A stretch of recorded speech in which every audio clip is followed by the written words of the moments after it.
I want to know something. I want to know, how is it that these sisters are expected to magically start getting along when this whole time they have been ships passing in the night? You want to jump from point A to point Z with no repair in between? It doesn't make sense. Let's chat.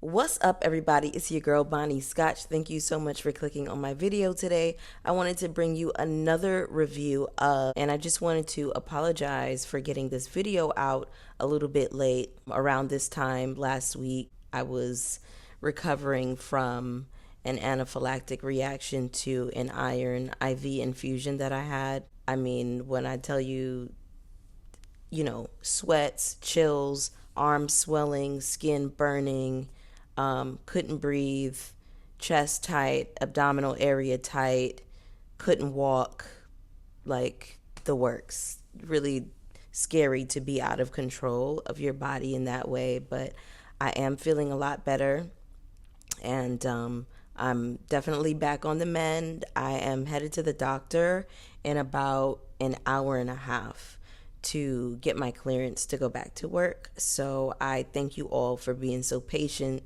with me. Check out Dirty Mac Hour if you haven't already. I was able to get that up over the weekend because I already had it edited, so really all I had to do was post it. Also, before we get into this recap, go ahead and hit the like button. When you hit the like button, not only is it a free way to support my channel, but it also lets YouTube know that I'm here and that you all are rocking with my commentary. All right, so we start the episode with Trina, Towanda, and Miss Evelyn linking up for lunch. Kevin Jr. called. They took his phone, apparently. Kevin Jr. called.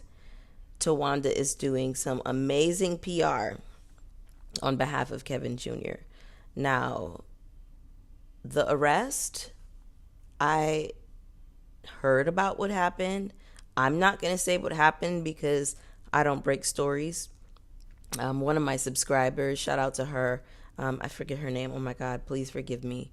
She sent me some information and I was like, oh wow. I mean, it's out there, and the blogs, I'm sure will get a hold to it eventually, but yeah, I don't break stories. That's not my thing. I just give my opinion on the things that happens after the story is broken. We have Evelyn telling Trina and Towanda, how can y'all wear this hummingbird that represents Tracy and not get along? It was her dying wish. I'm going to have to stop you right there, Miss Evelyn. And it's no shade. It's no shade to Miss Evelyn, okay? Let's just pull over and be real for a second. To use someone's death, to use Tracy's death as a ploy to try to get these women to start getting along again without any repair, without any work, any therapy, and without you acknowledging the role that you played in all of the dysfunction in this family, is extremely manipulative. It is.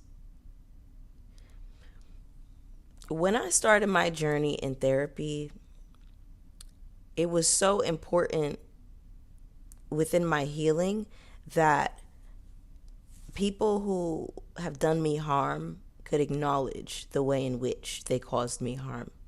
I want to say this. All of us, every individual living on this earth, all of us are capable of harm. Me and you too. I'm sure there was harm done on the father's end as well. But parents, they do their thing and then they want to wash their hands and be like, oh, y'all fix it because y'all are grown. No, that's not how this works, Miss Evelyn. I have never heard Miss Evelyn take any ownership of the role that she's played in the dysfunction of this family. They have such a fragmented way of looking at the world. Tony just told us the other day that she didn't know who to prioritize between her kids and her sisters. Miss Evelyn is a huge part of the problem here.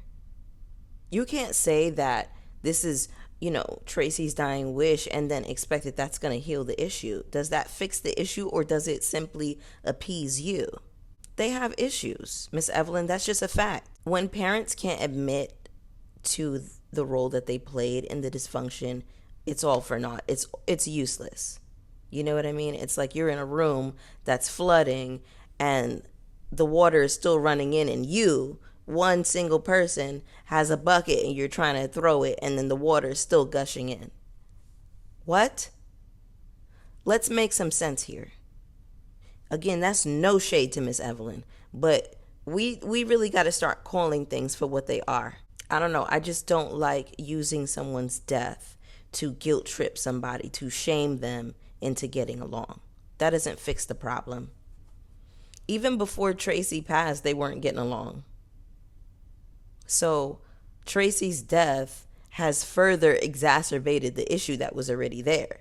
It didn't just come about when Tracy passed away. Toni told us seasons ago in Braxton's Family Values that she loves her family, but she doesn't like them. She would never be friends with any of them. Do y'all remember that?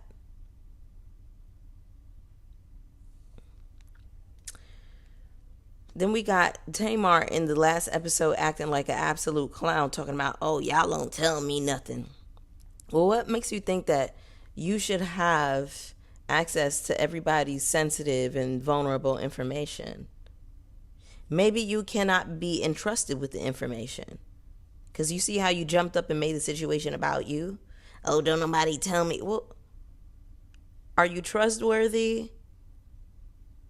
Have you created an environment where people feel like they can share with you? Are you a safe container for information? People tell you in their time. People tell you when they're ready. And if it's somebody else's business, it's not the business of Towanda or Trina or Toni to come and tell you about Kev Jr. It's his business to come and tell you if he wants to do that. And again, what I was saying last week with Tamar is this entitlement. Tamar's behavior has been enabled to the point where nobody wants to deal with her, and then she acts shocked about it. We have Towanda in her confessional saying, are we really not getting along, or are we just processing the death of our sister?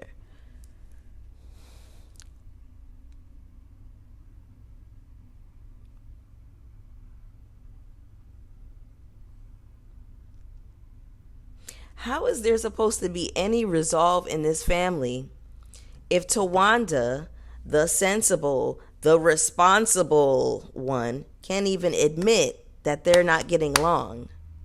We just saw this whole contentious interaction between you and Tamar.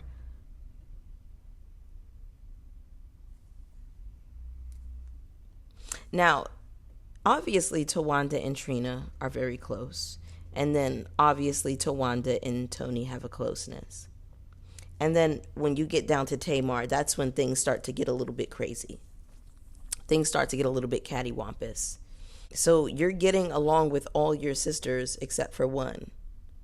That dysfunction between you and Tamar is still going to cause dysfunction between you and your other sisters. Y'all, this is not rocket science. If you can't even just admit, just say the words out loud. What are we doing here?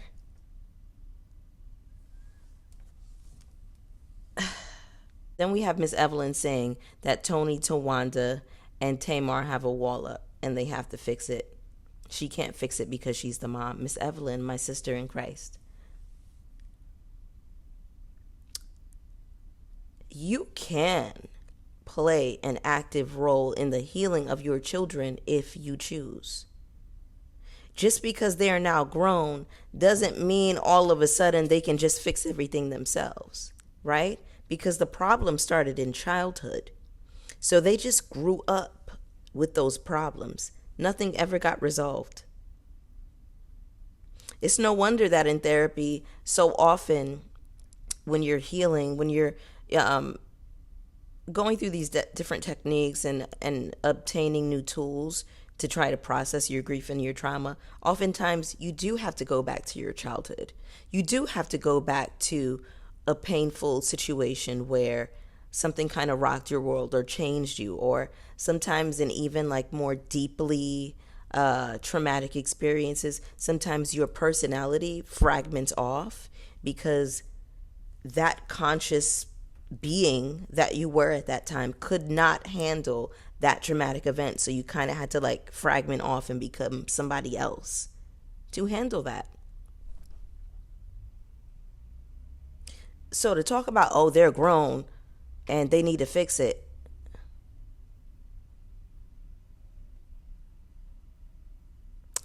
You know what kills me about parents? You be going to therapy and doing your healing and whatever, whatever, and you encourage them to get into therapy because you know that they have some trauma just based on the way that they deal with things and process things and their reactions and things like that. And they be the main ones talking about they don't need therapy. The reason that you are in therapy, they are now talking about how they don't need it. Don't you love that? Don't you just love that? Listen, I'm not going to go in, right? Something that I admire and respect about my mom is that when we bring things to her, even if it's hard for her to process in the moment, she will come around to it. She will own it and admit out loud that she wishes that she had done things better. Right? I realized she didn't have all the tools, and that's okay. But something that kills me is the excuses sometimes we make for our parents. And I feel like these women do that with Miss Evelyn. I feel like they excuse her for a lot. A lot of people do it on behalf of their parents. Oh, they did the best they could. No, they didn't. Did they? Did they do the best? They didn't always do their best. In therapy, when I first started going in my early 20s, I found myself like wanting to defend my parents, wanting to defend my caretakers a lot. And then my therapist was like, you don't have to defend them. Like, this is your healing journey. You can acknowledge the things that have happened to you. You can acknowledge where you were failed in certain situations. You can acknowledge somebody was out of order here, and that person sometimes was your parent. That's going to be a big step for these women. It's going to be huge for them to admit Miss Evelyn played a huge part in why everything is so fragmented. Child, and then Tamar talking about, oh, I went to therapy. Y'all need it. I'm just here for y'all.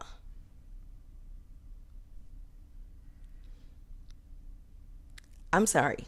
Somebody who is actually healed does not show up like that. They don't. She's always willing to point the finger. Oh, I did this. I got this. She has this thing when she always wants to bounce her shoulders. And when she was doing that on the show on Braxton Family Values, talking about my man's totally different. My man ain't never cheated. And then Miss Evelyn told us that Vince was dragging her and that she had to run out the house with the baby.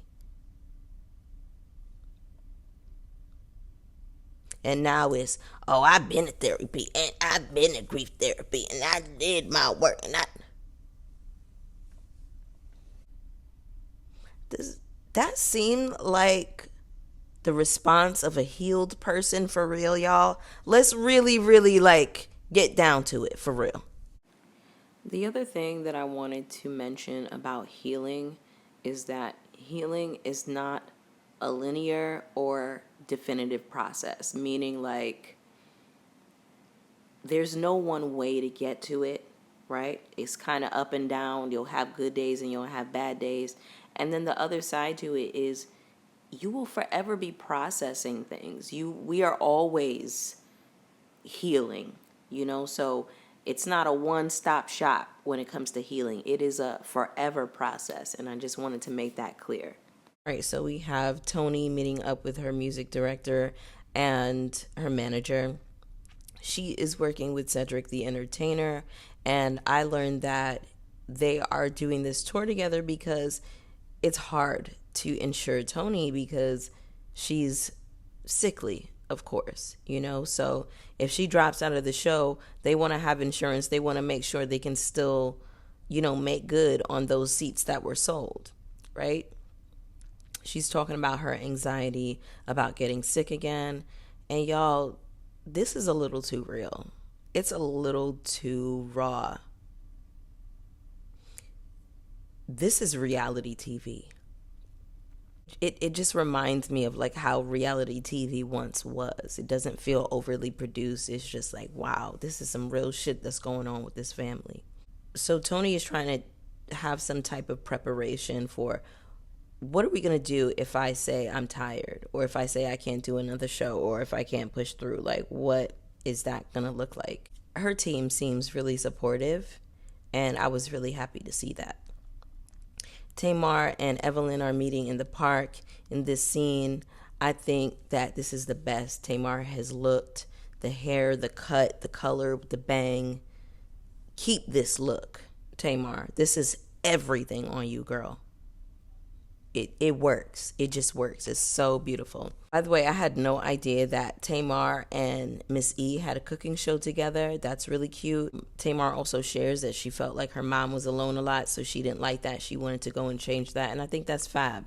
And Miss E is getting older. She needs something to do. She needs company, so it's really good that somebody can, keep an eye on her. Tamar shares that she's writing a book. She's telling her life story. It's supposed to be like a self-help autobiography type of combination.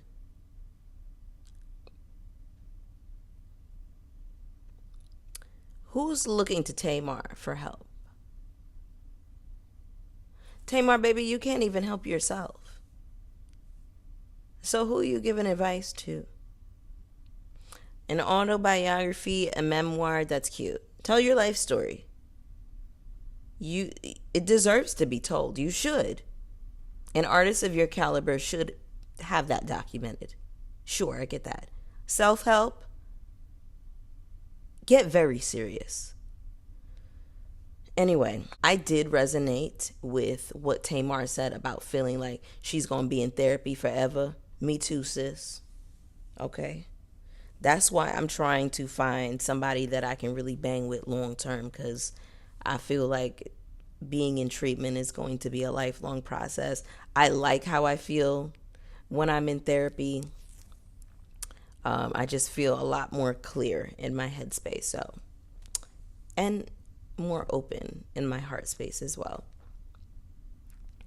Miss E looks really good and tight and taut and yanked up.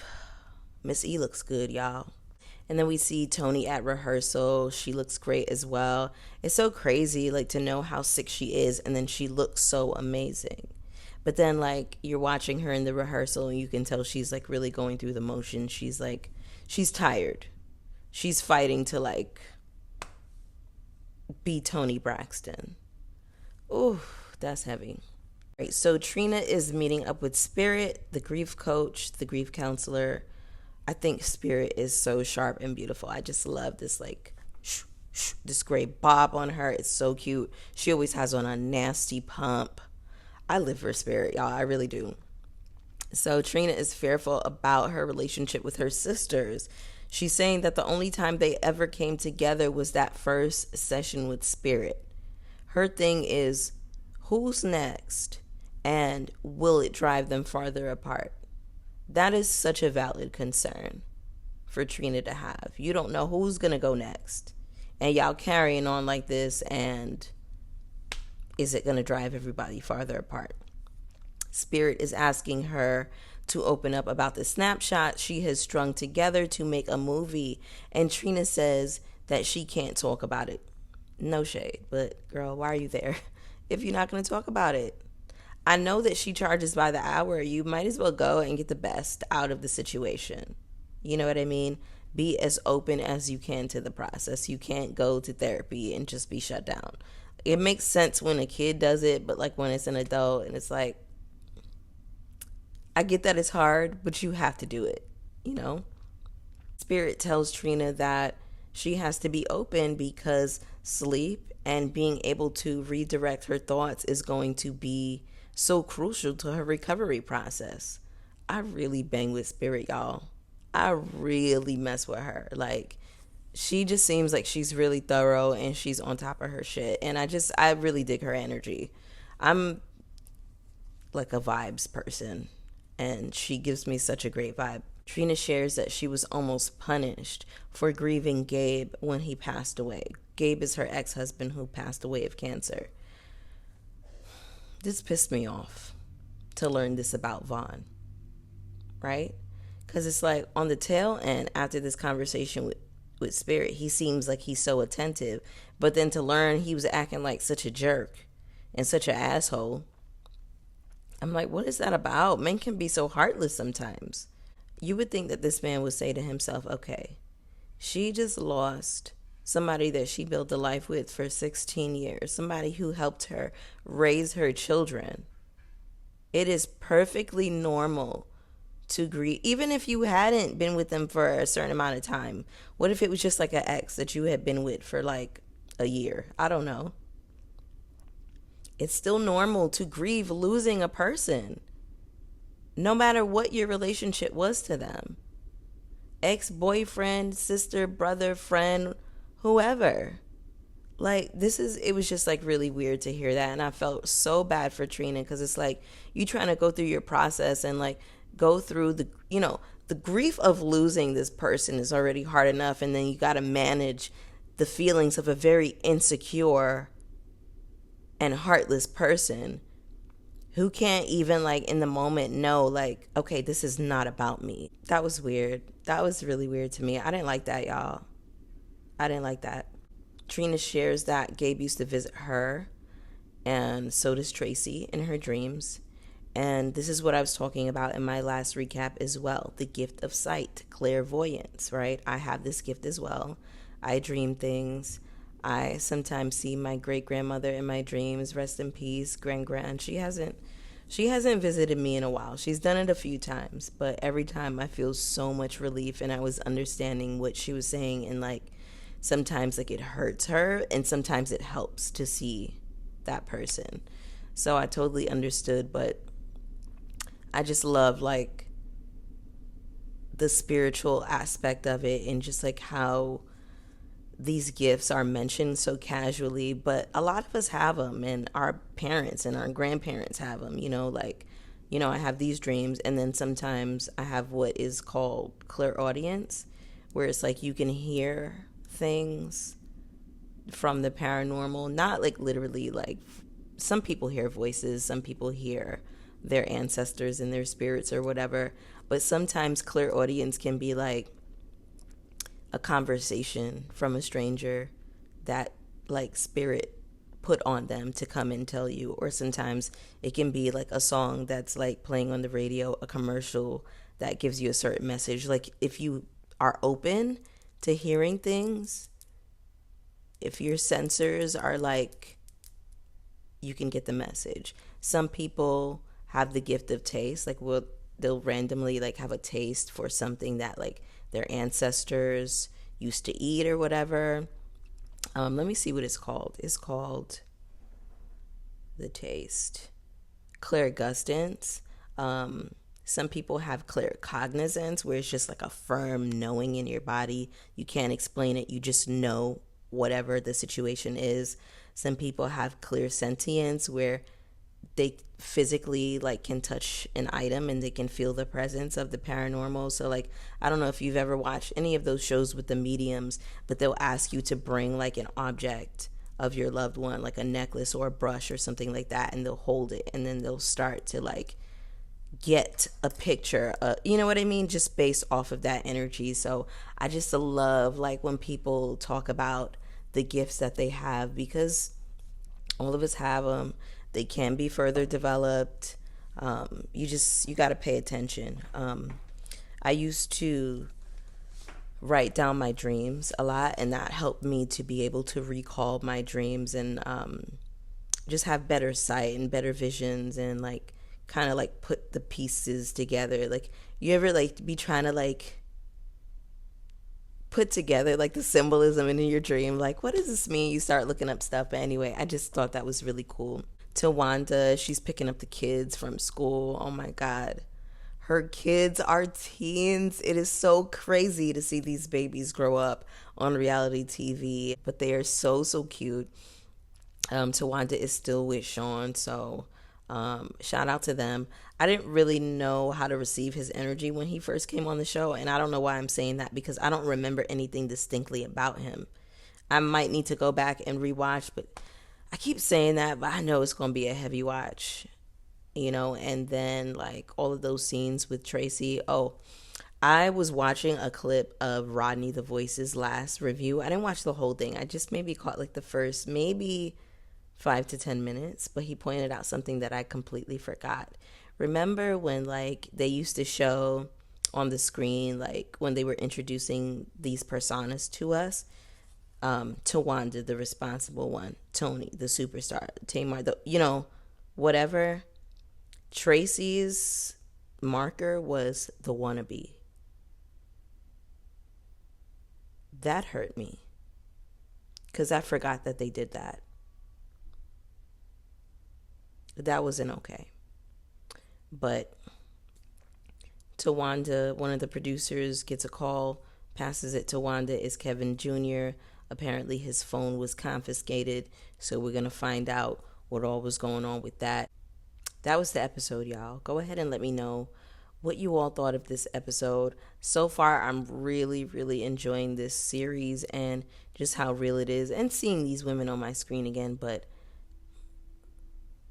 it's a lot going on, child. Woo, a lot going on. Let me get out of here. Don't forget to hit the like button on your way out and subscribe if you haven't already. And I will see y'all for the next one. Peace.